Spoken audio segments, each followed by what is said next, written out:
Hey everybody, welcome to Is This the Show? I'm Caleb.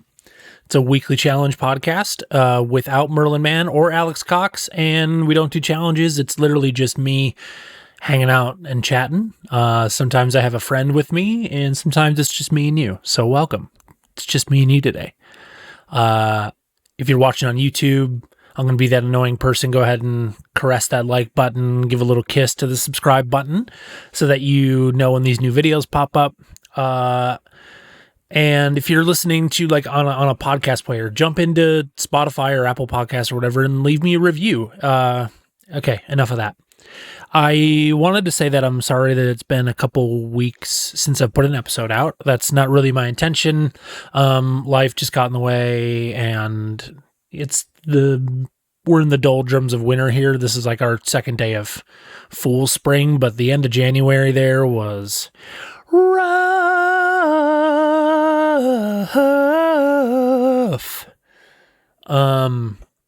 Yeah. So all those things combined, just life, busy, depression, bad weather, snowstorms, work, the life. But I'm going to attempt to stay on top of this because I really enjoy doing it. I enjoy talking to you guys. Thanks for being here. So Evie turned 1 recently. We've made it a whole entire year. That's crazy. Her birthday's January 28th. And as we got closer to her first birthday, Sam started to feel, I guess it makes sense, some not necessary, but some understandable pressure to have a birthday party for her. And I thought that was really great, a good idea, everything. But, just like that party should be more for us than it is for Evie, right? Because like she's 1. We don't really make memories until we're 5. Or start remembering things until we're 5. And so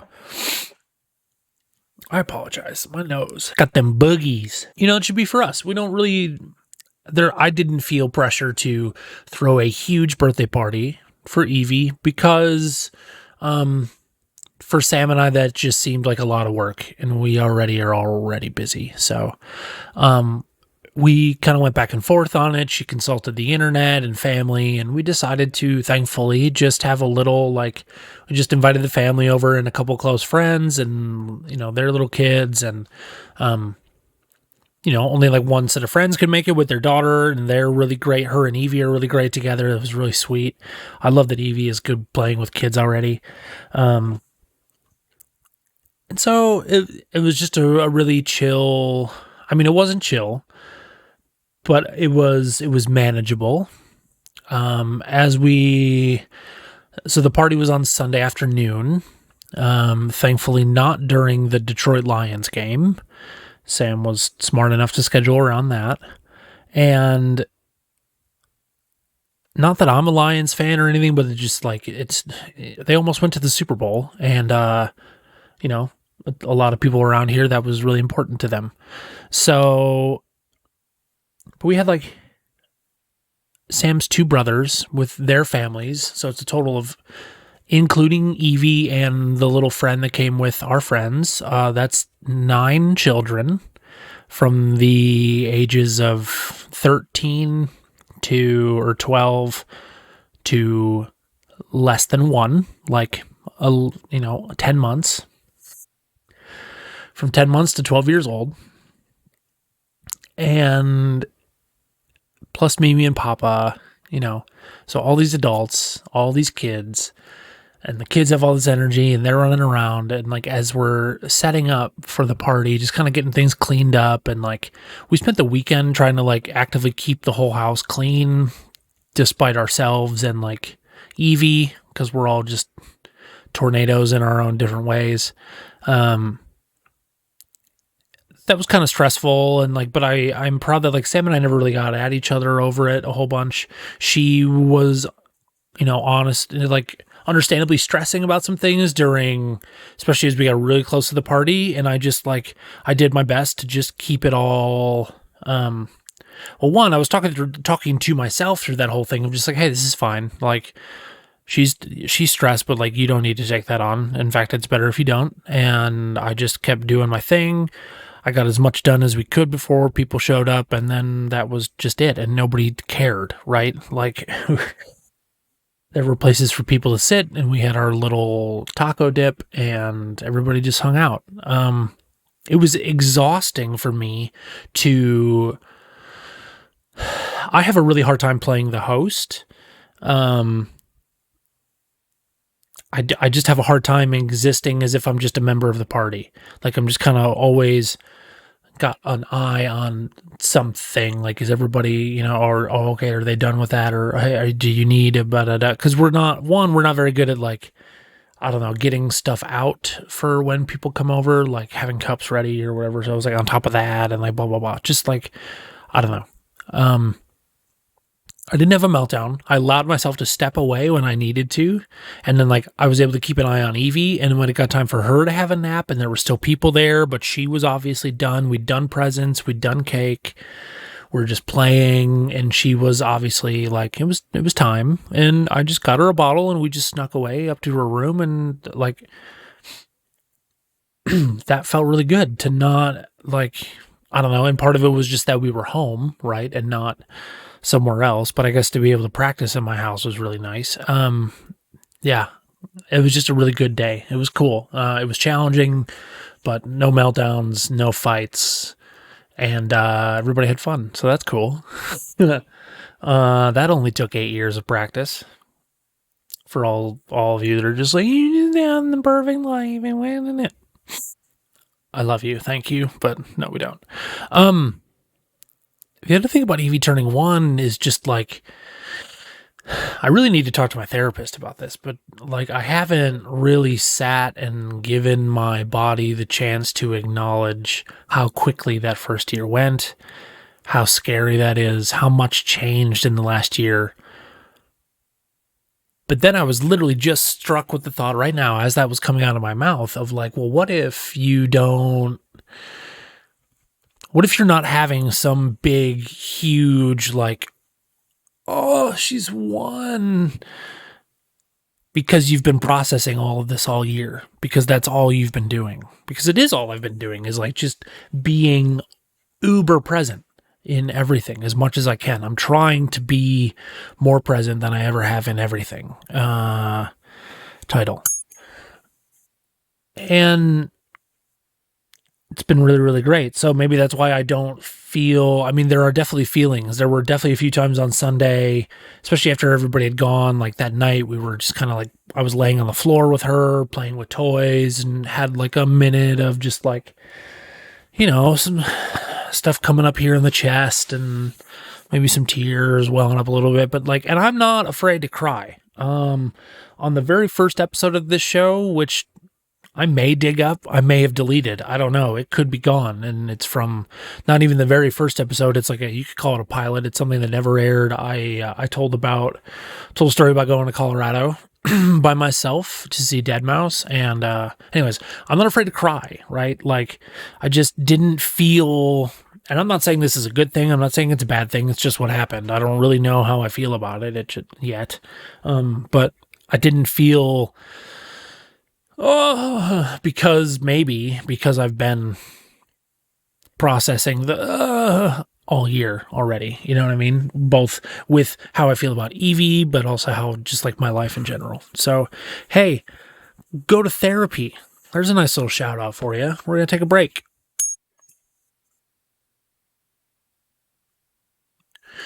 This is the show? Is this the show? Is this the show? He's just putting lotion. Is this the show? He's just putting lotion on. I got it on my pants. Gross. My hands are just, oh man, I'm so bad at this kind of stuff. Do you think it's ADHD that does this to me? That like I am bad at self-care in general? Because my hands feel like they're going to fall off. They're itching so bad.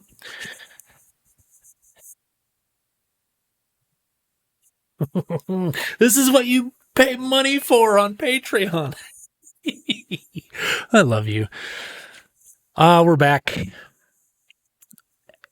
Well, one little more thought about Evie and her birthday. Sam is going to come on, and we're going to talk about the day that Evie was born, waking up at 4 a.m., going to the hospital, that whole deal. And it's going to be not only on my show, but I'm going to try and, sorry, I just finished putting on lotion. I'm dying over here. It's wintertime. I think I'm going to try and convince her to resurrect her show and kick that thing off again. It's called Extra Sauce on the Side. Anyways, so yeah, I'm going to have her on about that. And as long as I'm talking about upcoming guests, I do have some friends coming up that I'm really excited to have on. I'm going to try and space them out a little bit more. Well, maybe not. I don't know. I have this idea of doing like an every other episode kind of thing. But anyways, my friend Nate is going to come on. He and I have been friends since the first time I moved to Michigan in 2009. We were roommates our freshman year of college and have been good friends ever since. I lived at his house for a minute. Sam and I got married at his dad's property, in front of their barn. Like,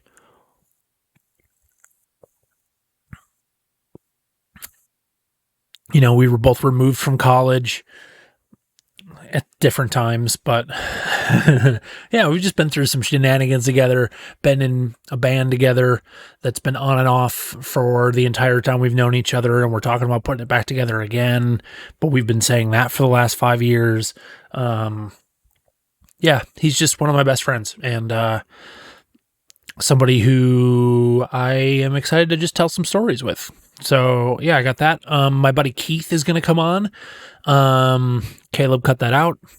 My buddy Keith, I did it again. My friend Keith is going to come on. He lives in town here. He's a fellow insanely proficient tech nerd like I am, runs sound at a church, works for a company that specializes in LED video walls. That's literally all they do, and they do some really cool stuff. He designs some really cool stuff. Anyway, he had the opportunity to try on the Apple Vision Pro before I did, and I just want to hear his first thoughts on that. So he's going to pop on. We'll talk about that. Shout out to Olipop for sponsoring my wife. Your stuff is delicious. My friend KJ is going to come on. She is somebody else that I've been friends with since now the second time when I moved back to Grand Rapids, so 10 years ago. She is a piercing artist. She is a baker, both professionally and by hobby. And she is just someone that she was one of my first friends when I moved here. She's one of my best friends. She was gone for a long time. She was married and on the other side of the world for a long time, and she's back. And yeah, she's just one of my best friends, 5 ever. So she's going to come on. And then somebody that I met just within the last couple of years, her name is Rosie. She is the stage manager at St. Cecilia Music Center where I do my shows. But she does so much more than that, and she does really cool stuff. She does voice acting. She's a Disney princess. Yeah, so we're just going to talk about all the cool stuff that she's doing because I find that fascinating. On that note, I've kind of just really decided that everything that I'm doing, there is going to be, and I mean that in my life, not just here on this podcast. I've made it my goal, and I'm comfortable enough to say this out loud now, that like I grew up wanting to do what I'm doing now. I've said that before. And a lot of times the thing that kept me from doing it were people that weren't willing to give me a shot, or weren't willing or didn't have the time or the space for me to make mistakes. And I've decided that I am going to always be one of those people, no matter what. And that means I need to be better at keeping my cool, and I'm working on that. if you want to hear me talk about more about that, that's in the after show today. Just like more on my recent mental health journey, and just kind of like some success that I've had recently with that, but also where I wanna continue to grow. Anyways, that's in the after show. Save it for the show. But I lost my train of thought. So there we are.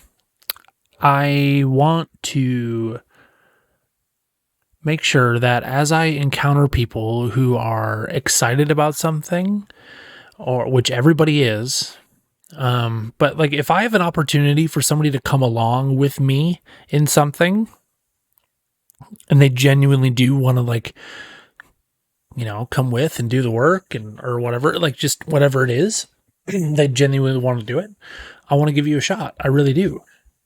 And,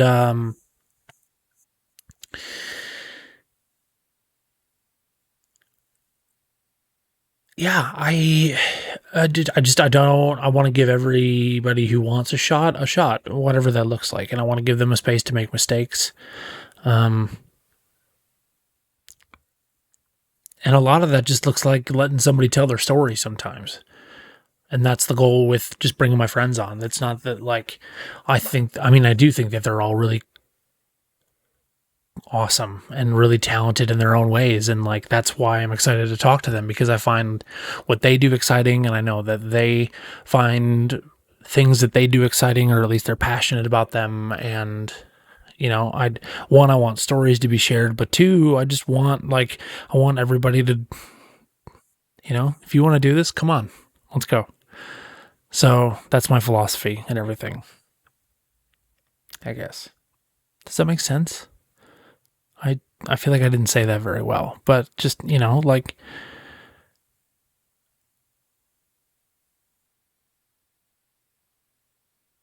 I'll cut this silence.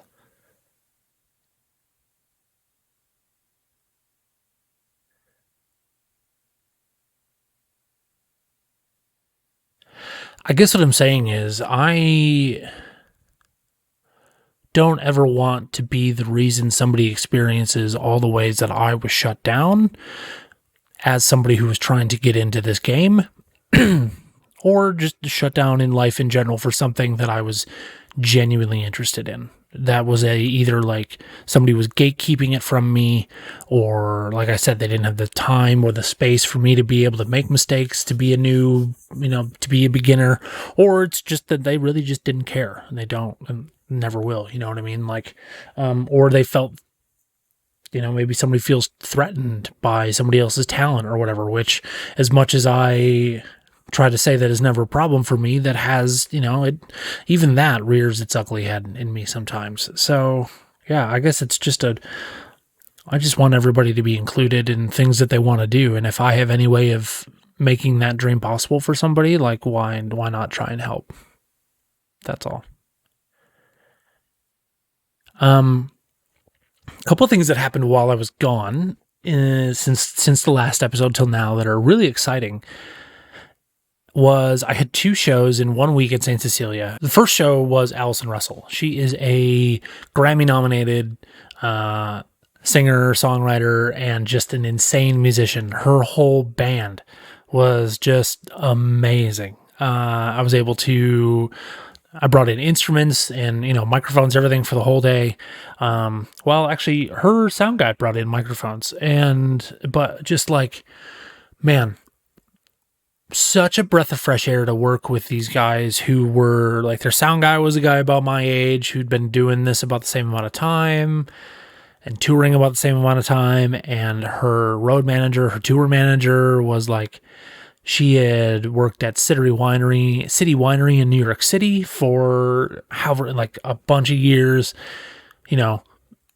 600 shows a year or more, no off days, multiple stages at this place. And she, oversaw all the advancement of all those shows, and just nothing can faze her anymore.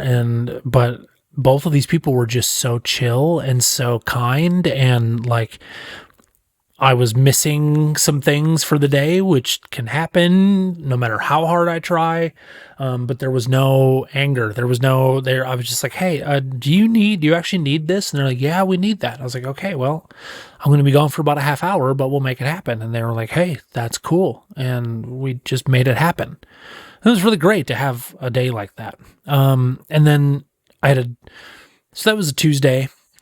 Thursday was the next show with Blue Note Records, who, if you've ever listened to jazz before, if you've ever heard a jazz song anywhere, it was probably recorded on Blue Note Records. There's so many famous artists on Blue Note Records.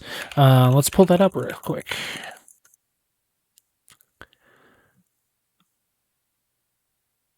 Founded in 1939. Let's pull up legacy artists. Ray Barretto.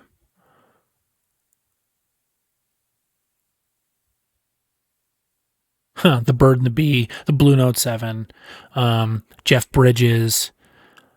Yes, that Jeff Bridges. Come on, can I make you smaller? I want more results per page. Thank you.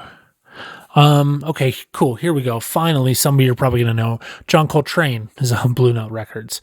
Elvis Costello, Miles Davis, Walter Davis Sr., just a couple of names for you, but like big names in jazz are on Blue Note Records. This is their 85th anniversary as a label. They are doing a tour of 35 shows with this band made up of these dudes that are just like the current like best in the game of jazz. They've got piano, xylophone / vibraphone, saxophone, bass, and drums.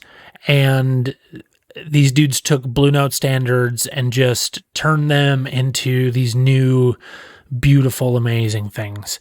It was such a great day. And again, another crew of people, but again, that had been doing this for a long time, but who were also just like, chill, that's cool, we'll get it done, it's no big deal. We started the day at noon and had all day to just like fine tune this and get everything set up. And it was just so healing for me and so nice to have 2 shows in a row. But I provided gear for rehearsal on Wednesday and got to meet everybody. And it was just like, they're just all really cool. And it was really great. And thank you to Allison Russell and her crew. And thank you to Blue Note Records and your whole touring crew. Just thank you. Thank you for your service. Thank you for 2 really great shows. And I hope I get to work with all you guys again someday, because it was really great. And another little like positive music note for you. I am starting a new exciting project, another one, but it's not something that I'm doing by myself so that it will actually get done. I was asked to breakfast by a friend, Enrique, in friend of the show, Enrique, who I also really want to have on here. That'll be fun.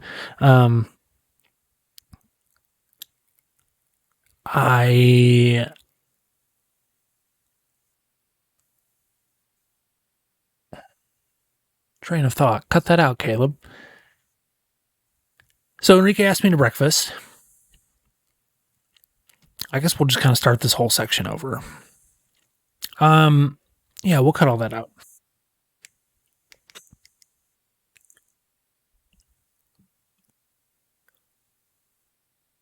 Sorry, I had to take a little break. I got called. Well, I guess I'll tell the story the way it happened, because that's, how that works. I saw a post on Instagram a couple weeks ago by a friend of mine, Enrique, friend of the show, Enrique Olmos, who I met, just shy of 10 years ago, maybe 8 or 9 years ago. I was living with this guy named Corey and his wife, Sarah, who were crazy to let me do that. And I am forever in debt to you. And Corey and I started making music together, and he was like, "Hey, I've got some friends. They're doing a little weekend tour. Let's jump on with them." This band is called the Timber of Cedar. They're really, really great. Your music is wonderful. Were you called the Timber of Cedar at that point? I don't even know. Anyways, so Corey has, his band. He teaches me some of his songs, and he's like, "Hey, this guy Enrique is going to play keys for us," and he did, and it was great. And, I think did you play drums too? Maybe. I'm talking like he's right here, and yeah, so that's how we met. We did a little like weekend tour through. We did a couple Michigan shows, a show in Indiana, and a show in Illinois the week before Christmas, and it snowed everywhere we went, and every time we drove it was snowing, and it was treacherous, and it was terrible, and it was wonderful, and I loved every second of it. And our merch guy, we had to like bail him out of jail because he didn't go to court. Like, he had been summoned for jury duty and didn't go, and that's, pardon me, disrespectful burp. That's a story for another time. The Olipop, man, just getting me. So that's how I met Enrique. Real loose, real quick, real fast. And he's a writer. He's a musician. He writes for a couple publications here in town. Goes to every show. He's just, he's living that life. And I see an Instagram post that says he is starting a Grand Rapids chapter of something called So Far Sounds. And So Far Sounds are secret shows that happen in multiple cities all over the world. Big cities: Chicago, Denver, Houston, Paris, London, and they're secret, and then like it's, they don't reveal who the artist is, and it's not at a typical venue, and they're very small capacity shows, anywhere from 40 to 100 people. So launching So Far in Grand Rapids would be advantageous for a number of reasons. We have a really unique music scene that is hard to kind of like, as someone who was in this scene for a couple of years and had a band that was actually doing really well in this scene for a couple of years, unless you're willing to put a bunch of your own money into like traveling around outside of Grand Rapids proper, and that does mean to like Lansing, Detroit, South Bend, Indiana, freaking Indianapolis, or, go to Chicago or whatever. Unless you're willing to do that, it's kind of hard to break out of the Grand Rapids music scene. Also because we're largely skipped over on the touring route of big acts.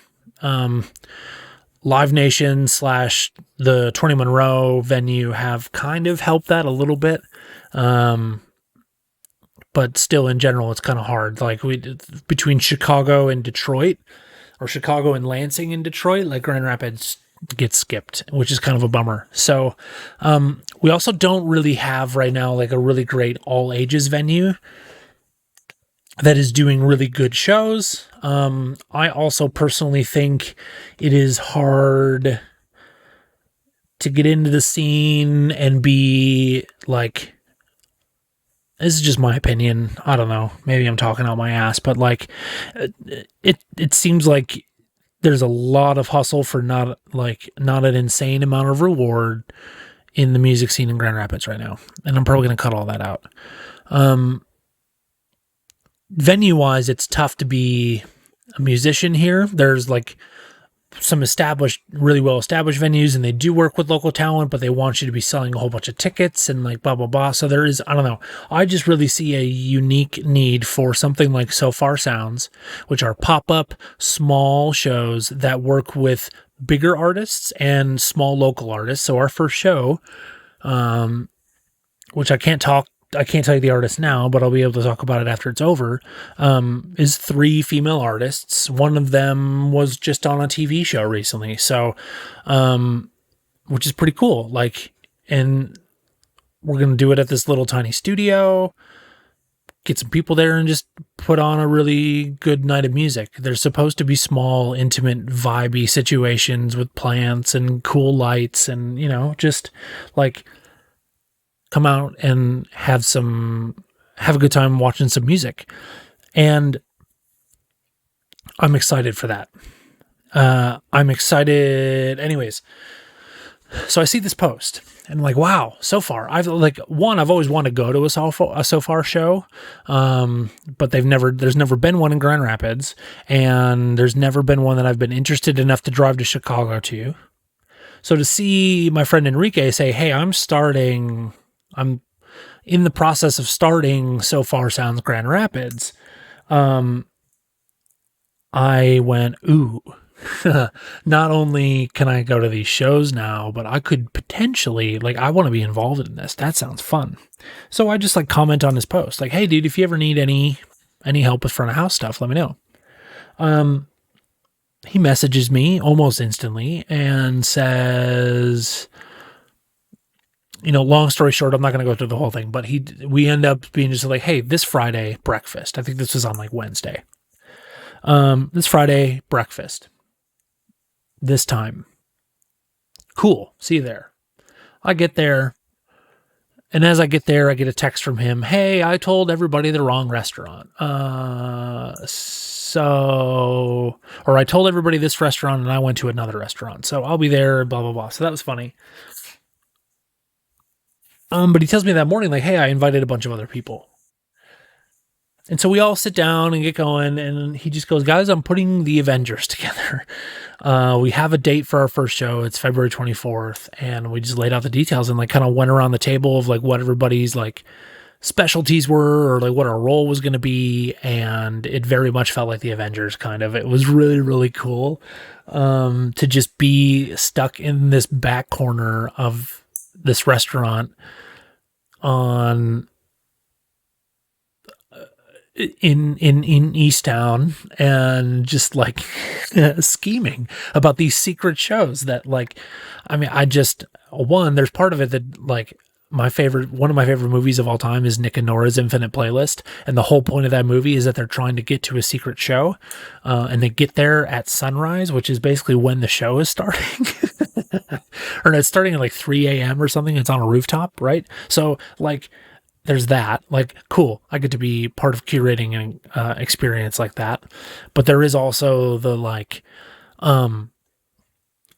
just the idea of getting to partner with people that I have just met outside of, Enrique. He's the only one that I knew from that whole team, but just partnering with people who, one, were already united on this idea of producing these shows, but everybody there is really, really good at what they do. And that's really, really exciting. I'm just so excited about it. I can't wait to be able to tell you more. But for what I'm doing, I'm going to be providing, audio gear, kind of just like I do for St. Cecilia, but it's going to be a little bit of a passion project right now, a little bit of a hobby. But I'm thankful to have access to gear, either for free or for really, really cheap because I own it, or can get it from friends, and to just make these cool secret little shows happen. So if you're listening to this in real time and you're in America, or you want to travel to America, February 24th in Grand Rapids, Michigan is the first So Far Sounds show. It's the launch. We're so excited. You can find out more at sofarsounds.com. I'm so excited. I really am so excited. There's a link in the bio to the Instagram post that you can find out more information, buy tickets if you want. I'd love to see you there. We're going to have a good time. And this is obviously not going to be the only one. We're going to try and, for now, we're going to do these once a month until the fall. And then we're hoping to kick it up from there. But more on that as it happens in real time. Back to you, Caleb. I'll wrap up today with a little bit of ultra nerdery. I've been watching more Godzilla movies. Surprise, surprise. If you didn't know, I have another show. It's called The One About Godzilla Movies. You can find it on YouTube. There's one episode so far. My friend Brian and I are going through every Godzilla movie and talking about them. I've seen them all multiple times, most of them at least 4. and he has never seen any of them beyond the 2014 legendary Godzilla, which started the MonsterVerse era. Anyways, if you are at all interested in that, we're rolling on with that. So I've been watching more Godzilla movies, and I started the Millennium Era, which began in 1999 with the movie Godzilla 2000.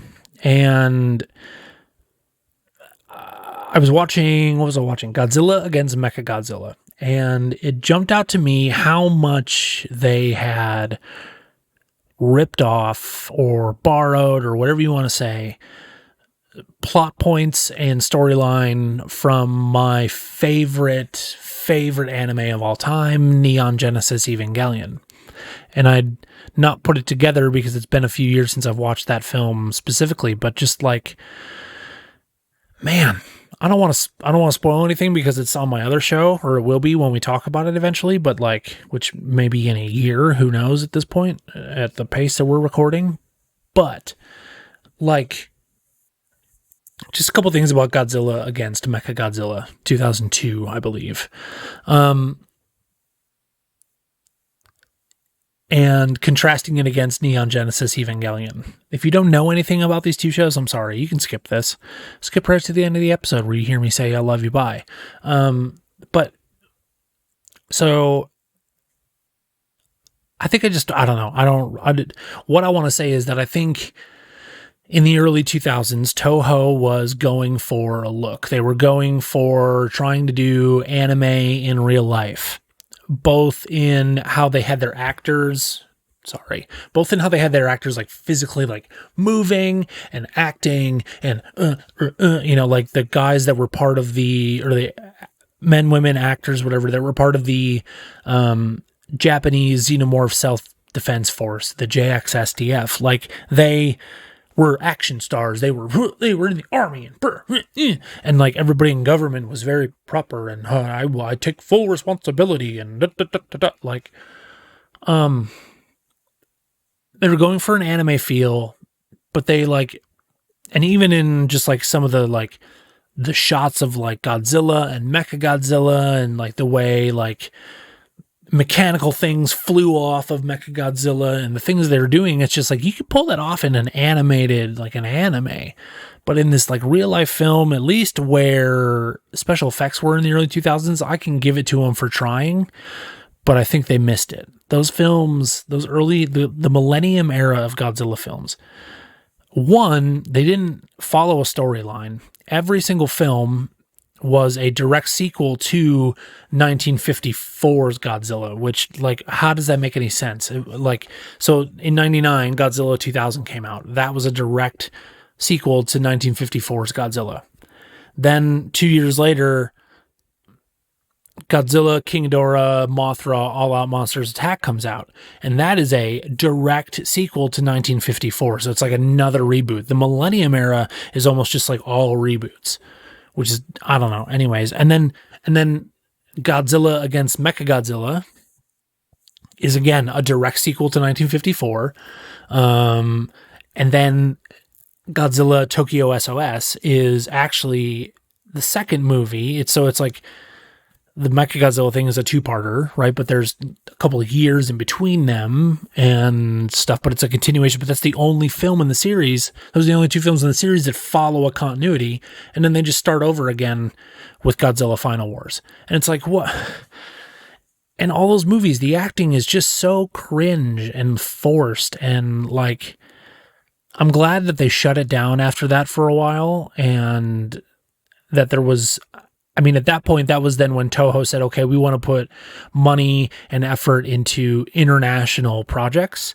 And that is when then the next film technically is the legendary, the beginning of the MonsterVerse, Godzilla, then they tied that into Kong. And that's where we are now with those, Godzilla, Kong, the New World, or whatever the heck it is. And they're turning that into kind of like a buddy cop Marvel Cinematic Universe style thing, and that's doing its own thing over there. But then they also like, they had these two guys, the two guys that worked on Neon Genesis Evangelion approached Toho and said, hey, we want to do origin story films of 3 of your characters.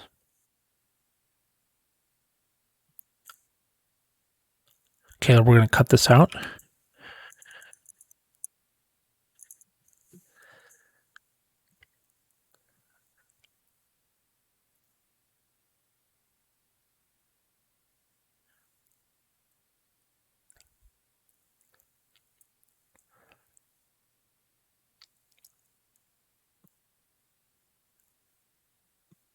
Um,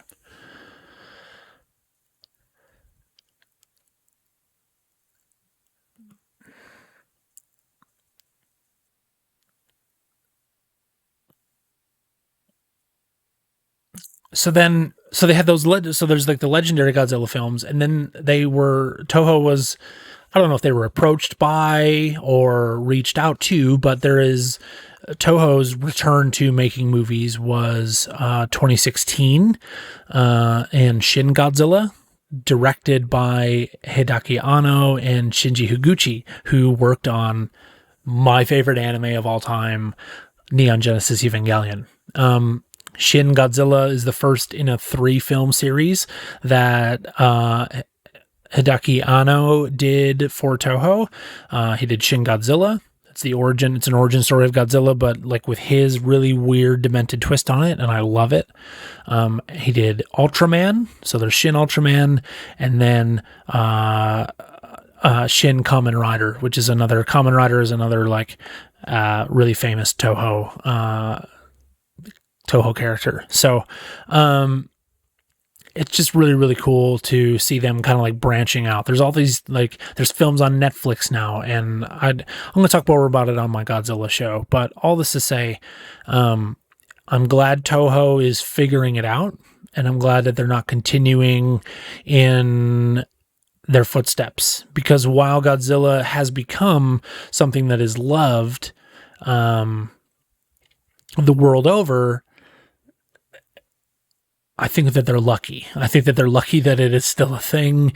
And I think the MonsterVerse legendary adaptation was a really smart move and is helping them a lot. I think Shin Godzilla did a lot, but this latest return, so they've again kind of relaunched Godzilla in 2023 with Godzilla -1, which is one of the best films I've ever seen. I've seen it 4 times now.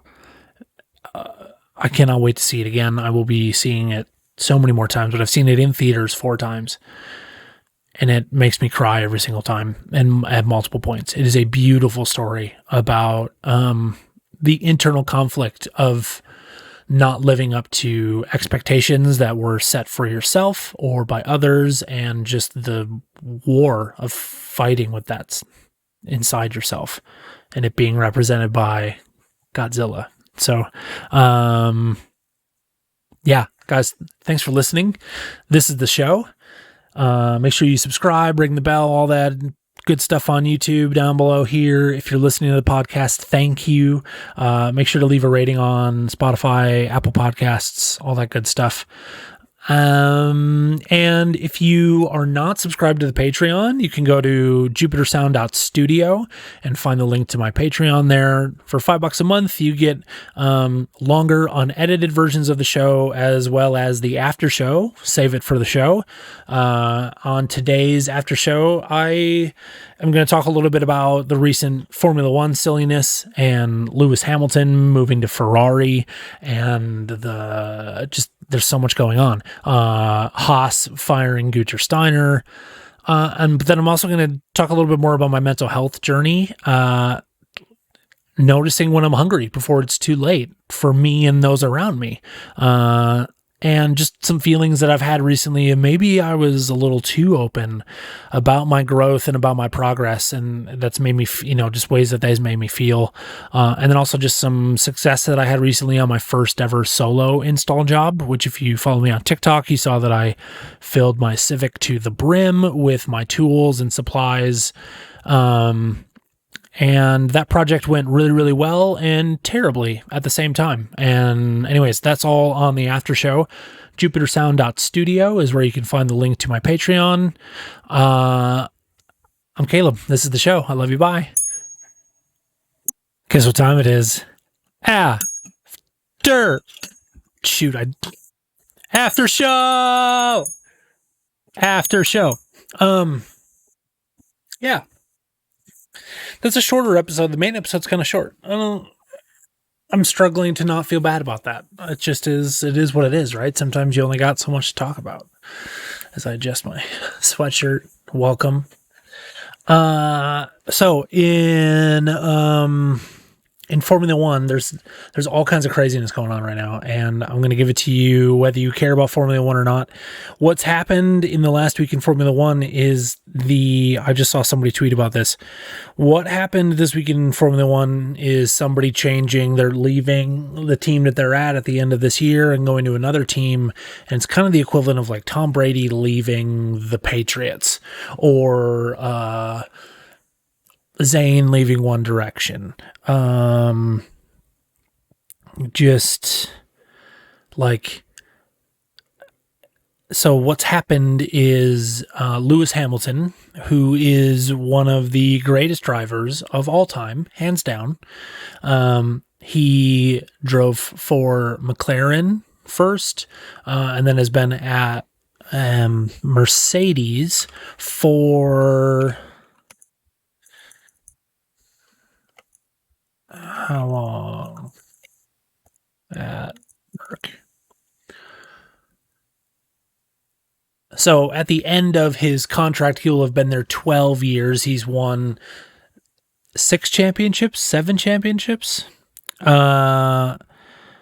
And yeah, just like him and Mercedes, they had this run of just being untouchable for years.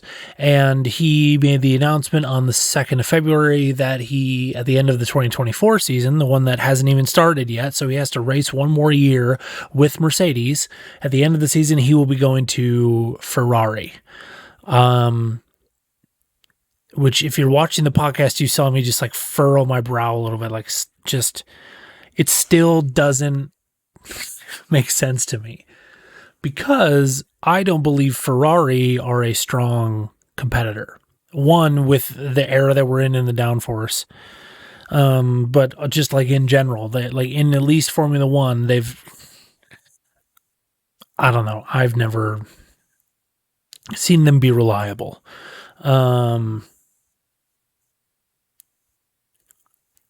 But what's happening in 2026, so like 2025, the year that Lewis joins Ferrari, that'll be the last year of the current style of car, the current regulations, and they go to all electric vehicles in 2026.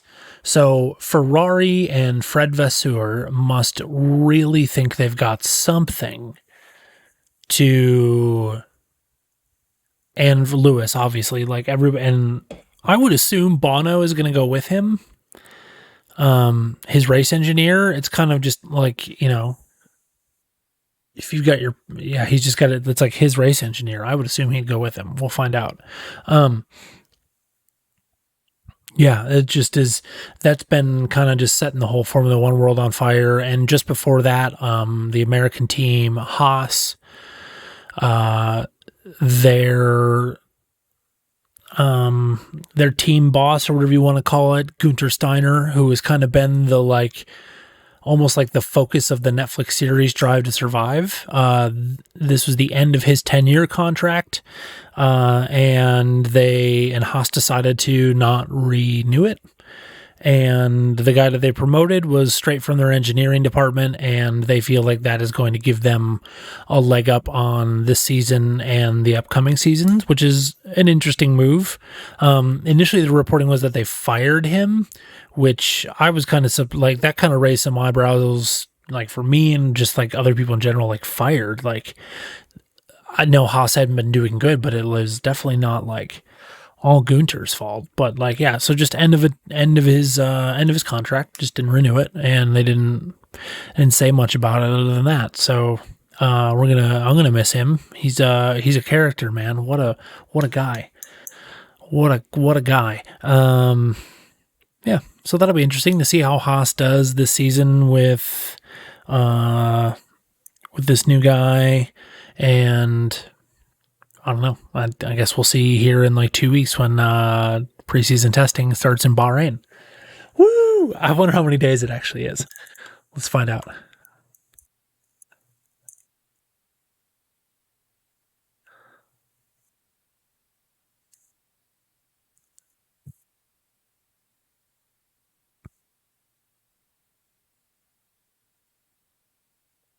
Um, Formula One preseason testing. Bahrain.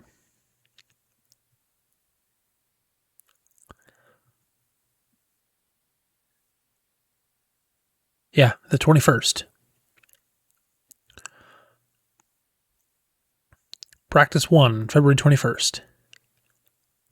Woo! You guys have no idea. I love Formula One. Just the engineering, the all the rules and the things that they have to follow, and these guys just pushing these cars to the limit and changing them every single week and every single they change them on the fly as they're driving. They're changing things about these cars. It's so crazy. So February 21st is officially a holiday for me.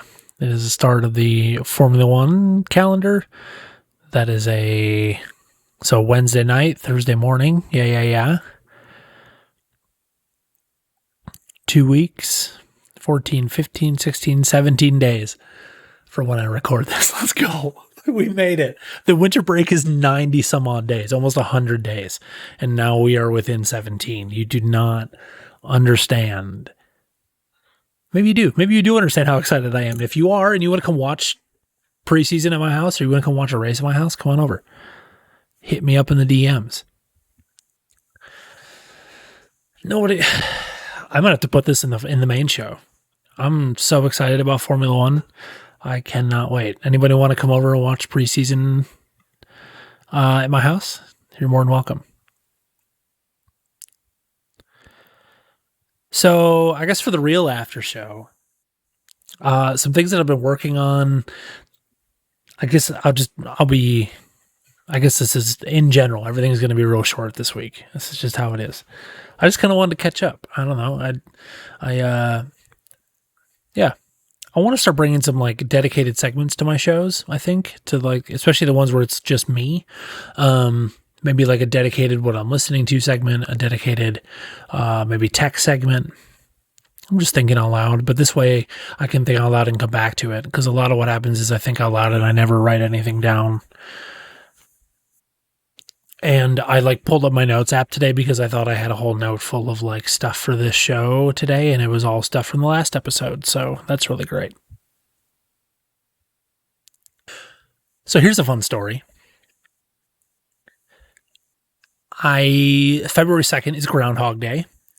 And if you're not from the United States, maybe you don't know about this, but in the United States, there's a tradition called Groundhog Day that happens in Punxsutawney, Pennsylvania, just outside of Boston, I believe. And what happens is they bring a groundhog out of his little burrow. His name is Punxsutawney Phil. I don't know anything about Punxsutawney Phil per se. I don't know what version of Punxsutawney Phil we're on.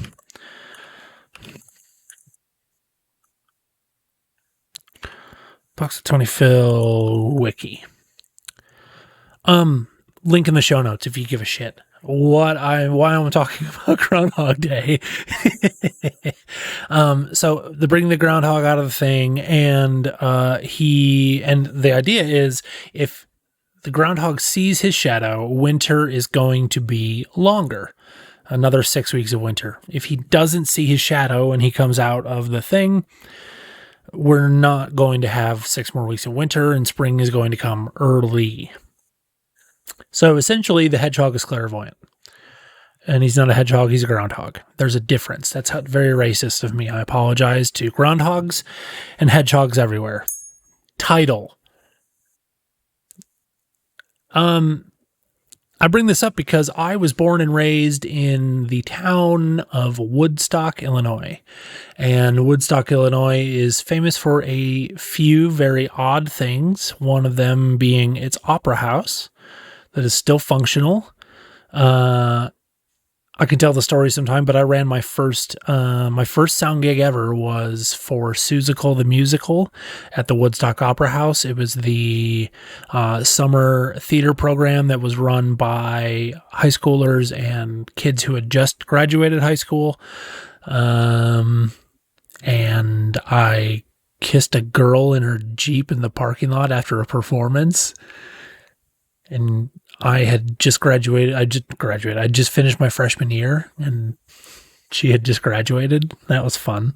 And then we went to church together 3 weekends later. The Midwest, everybody! Woo! The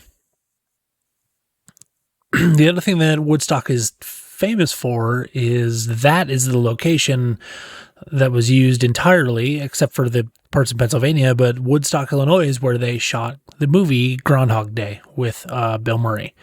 And the house, that the little like apartment above a garage that like my parents were living in, is in a few shots, just like a background shot kind of thing, of the like the bed and breakfast that was in the movie that he stayed in.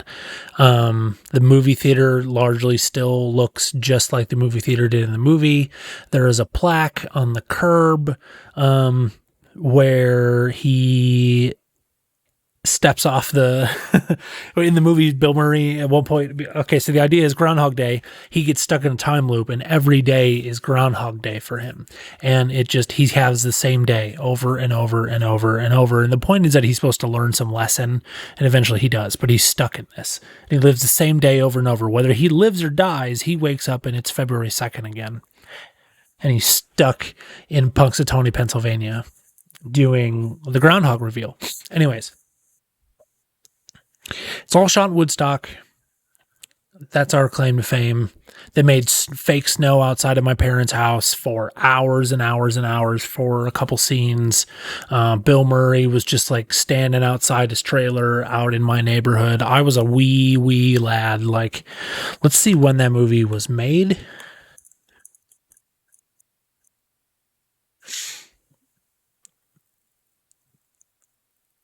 '93. So they would have shot it in 1992, 88, 89, 90, 91, 92. So I was like 4-ish, probably. Somewhere around 4. And met or was like held by Bill Murray or something. And, he was just out in the neighborhood doing his yuck thing. Yeah, so that's pretty fun. That's where I'm from. That's Woodstock, Illinois. So if you watch that movie, you can see a lot of the crap that I grew up around, which is pretty cool. I am really proud of myself for a project that I am, I guess, still in the middle of. I landed my first solo like install project. So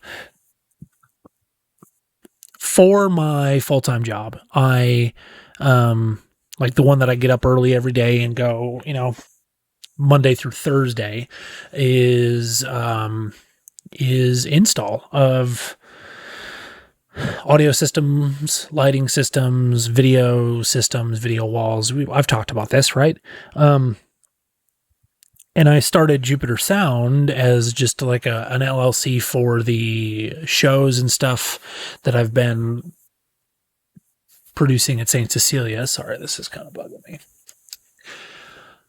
And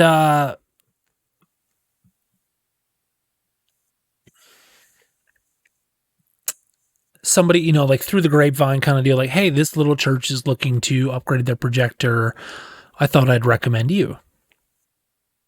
And so I went in and looked at the place and like quoted it. And then a couple weeks later, I got a reply. I think I was like, hey, I got a quote from somebody else and it's significantly more money.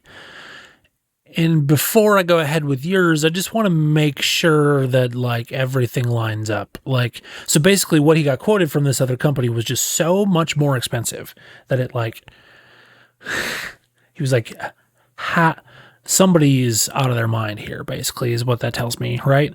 So I looked it over.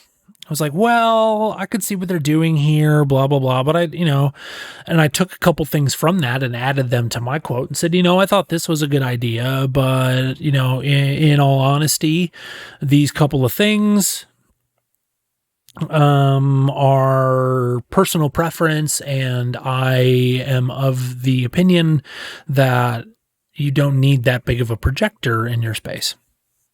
So I was honest with him. I said, but also here is, if I were to do the exact same equipment that he's quoting you, here's how much it would be for me to do it. And it was still less money.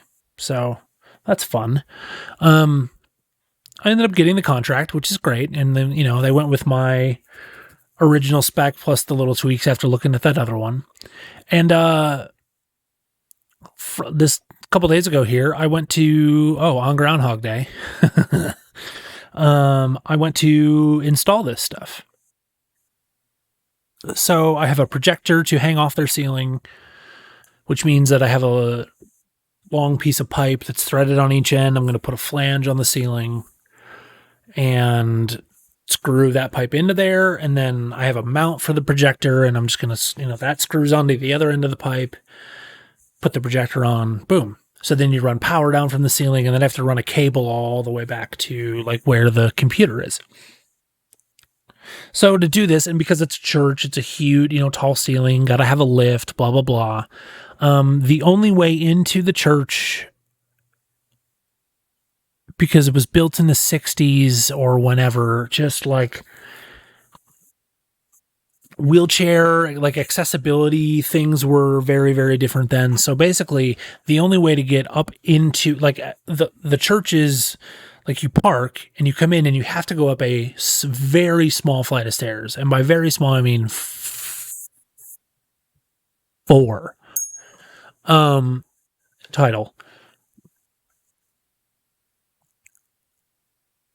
Or if you are in a wheelchair, there is a wheelchair ramp. But it is tiny, like, I don't know, just over 3 feet wide, just over like maybe 4 feet wide, maybe, which is definitely not ADA approved. But they're not trying to renovate anything, right? So they don't have to change it. So I did a bunch of math. I took a bunch of measurements. I made did a bunch of research on the internet, and I rented a lift. And it was 1/4 of an inch too big to fit in the building. Here's where I already felt anxiety about doing this job by myself.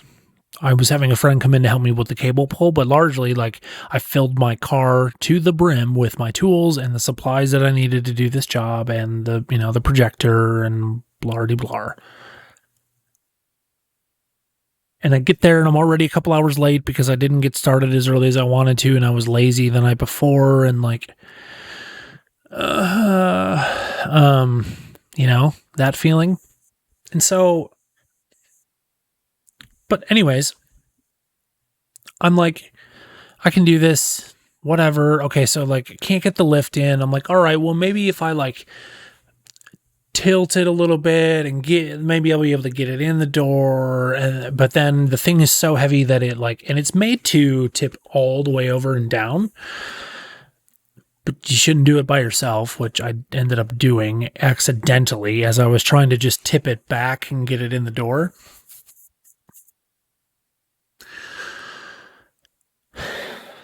So I called my boss / my friend / friend of the show, Nate. I said, hey, cowboy, you want to come help me figure this out? Because I can't get this thing in the building by myself. He shows up. We cannot upright it ourselves. This thing is so heavy. So when I say that I accidentally tipped it over, is not because I didn't know what I was doing. This thing weighed so much. And I'd had it dropped off by the rental company. So I didn't have a trailer for it. I didn't have straps. I didn't have any, it was just there, right? So we about throw our backs out 4 or 5 times trying to upright this thing over the course of 45 minutes, and we spin it around and we do different things and it's not working. And so I called the rental company. I'm like, hey, this lift doesn't fit inside the building. Do you got anything smaller? We go around and around, and he's like, well, it's this wide, and blah, blah, blah. And we line up another lift. And Nate is like, well, I'll just go pick it up. Can they give you a deal on a trailer?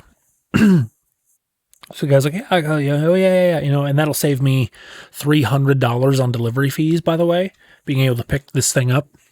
So he goes and does that, comes back. We leave the other lift just like laying on the ground, right outside this church. He goes and gets the other lift, runs another errand or whatever, comes back. And we realize, we didn't even take the second lift off the trailer. Just was not going to fit in the door. But this trailer was cool because it was hydraulic, and so you could lower it, to the ground and then raise it just by pressing a button, and it did all the whole trailer would lay itself down or come back up. So we wheeled this lift over that we couldn't lift ourselves over to it. It only came up like maybe 4 feet off the ground, right? 3 feet off the ground, 3.5, 4 feet.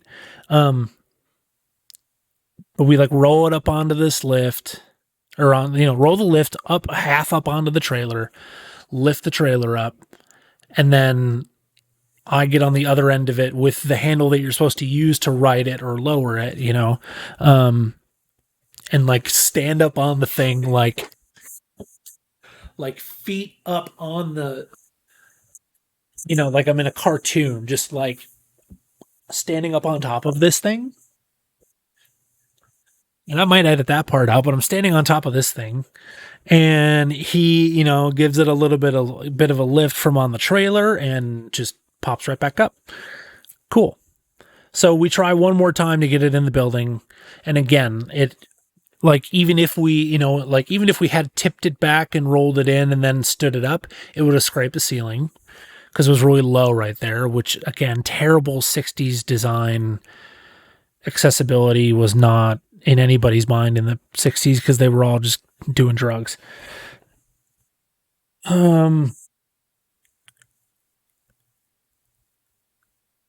And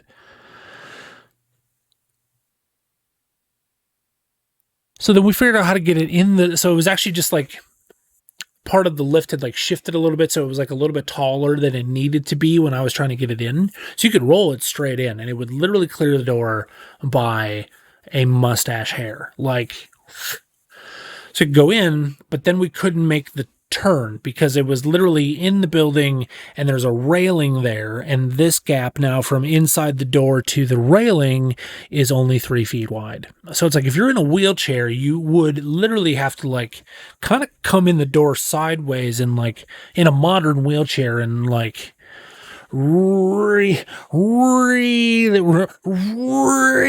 tight reach, through that. So no, not getting this lift in. So 2 different lifts that do not fit in this building. And I had to call my wife after the first one didn't fit and just be like, I'm not having a good time, blah, blah, blah. And she's like, well, this is nothing new. And, blah, and just kind of talked about it. But we I came to the realization, this is kind of just, this kind of stuff is what happens at my normal, this is just how it goes in this industry. Stuff like this happens all the time where it's just that's just not going to work. So while Nate's running around dealing with the lifts and stuff for me, thank God, he returned both of them, and the rental company, shout out to McAllister, didn't charge me anything for the entire day for any of it. I think maybe they charged me for the first delivery fee, which totally fair, but everything else though they didn't, which is dope. So while he's running around doing all that for me, I worked on other stuff and got like most of the rest of the project done, because it wasn't just hang a new projector and plug in a new cable. I kind of had to upgrade the way that their computer is going to handle video. And instead of it being just like the HDMI output of their little Mac Mini, I bought them a little enclosure and a special card that goes inside of it with like SDI connections, which are kind of like, do you remember like the old school connections on the back of a TV or whatever? RG6 is what it's called, or coax, like for phones. You had to like had the copper like single pin, you put it in the wall and screw it on there. There's a different type of, it's the same cable, but it's a different connection where you just like pop and do a little tiny twist and it like locks on with like a pin. And there's like a spring mechanism in there. So it just kind of like pop right on. So it's easy to plug and unplug. It's designed for production environments. We call that SDI instead of coax or whatever. Because everything has to have some kind of 3 or 4 letter acronym for some reason. Yes, I'm itching my ankle. Wow, that feels good. So I bought them this cool little, it's called a Decklink Duo, and it shows up as a video card, but like not to the entire computer system, just to certain programs. So like when they launch their program that does their lyrics and backgrounds and stuff for like the songs they sing or notes for their pastor sermon, whatever, that program can see that little Decklink Duo card, and it shows up as having 4 individual outputs off of one cable, which is why I like it. It's not over HDMI. It's not using any video processing built into the computer. It's literally doing it on this card and handling as 4 separate video outputs. It's really sweet. So, the idea is output 1 will be their projector. Output 2 is they have like a TV at the back of the room so that the people on stage can see what's going on. They can see the lyrics to the songs that they're singing, which in turn means that they're looking upwards instead of like down at like a music stand or something. You know, they're looking out upwards while they're singing, or while someone is teaching. All of their notes are up on the back wall there. We call that a confidence monitor in the production world. And so like output 2 is their confidence monitor. So I was able to get that set up. I was able to get, Pro Presenter, the software all configured with the Hyperdeck or not the Hyperdeck, the Decklink. Blackmagic Design, they're the company that makes that little card. Sometimes your names are really confusing.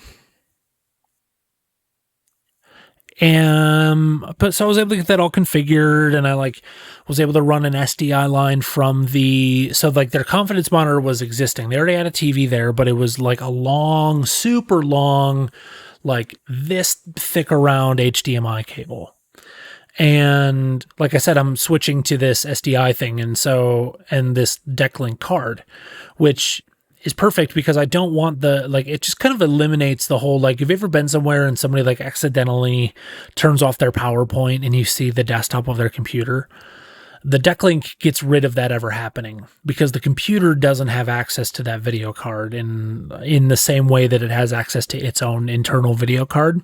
So it doesn't show up as something that it can project a desktop onto. It is literally just bespoke, almost like a capture card for, because anyways. It eliminates the need for that. So that meant that I needed to get rid of that HDMI cable. So I cut that all out, put a all brand new wire hide for them. It was a good day. But it was also kind of frustrating. Luckily it worked out, but I couldn't hang the projector. I couldn't run all that wire. I couldn't do my idea was to get all the little piddly stuff done until my friend showed up to help me run the wire. And then, that would just kind of help knock out the day faster. But having to deal with the lift, couldn't get it in the building and I probably wasted 2.5 hours on that, 3 hours on that. And I had to go to the store a couple more times and typical stuff. But I have to go back there next Friday, and I think this time I've actually got a lift lined up that will fit in the door. Nate kind of looked at them in person while he was there returning stuff for me. I guess it just like it feels good to do something and come up short, fail a little bit, but one, it's not the end of the world. The customer didn't react as if it were the end of the world. I didn't get any calls this morning about their gear not working. I might even text him right now, be really disrespectful while I'm here on the podcast. Hey there. I didn't get any messages this morning. Did everything okay with your video system? Okay, now I'm reading work text messages, which I don't want to do. Where's my notes app? Cover that up. Cover it up. Thank you. But yeah, it was just kind of nice to like, I don't know. I wanted it to be a one-day project, but it wasn't the end of the world that it wasn't a one-day project. It's not the end of the world to have to go back there next week and do it. And yeah, I don't know. I guess my, like, the biggest takeaway from the whole entire day was I probably should have had a second person with me all there all day. But it's hard. I'm a small business. I'm the only, I'm not a businessman. I'm a businessman. It's,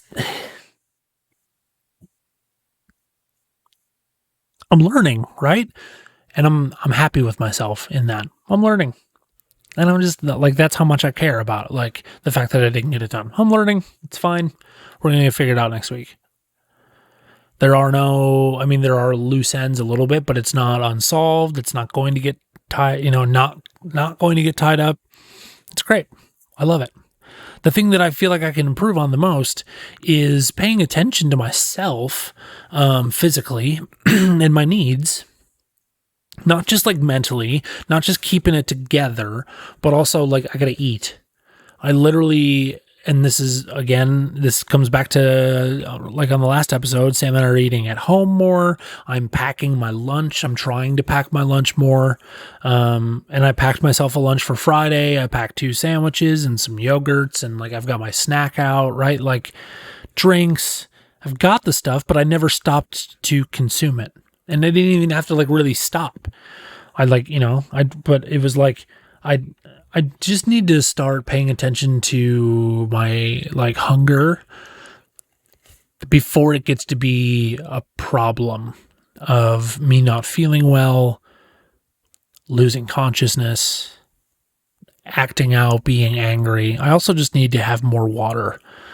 I don't want to be a Stanley girl, but I think maybe I need to be, even though I had a really nice big water bottle and the lid broke. That's what the problem is. I don't need a Stanley. I just need a lid for my water bottle. It's got cool stickers and shit all over it. I don't even know where that bottle is. I just want a new lid for it. I don't even know what the brand is. I'm sure somebody would buy me a lid. We're getting there. Healing ourselves mentally, doing better together. I love you. Thank you for subscribing. We'll see you on the next one.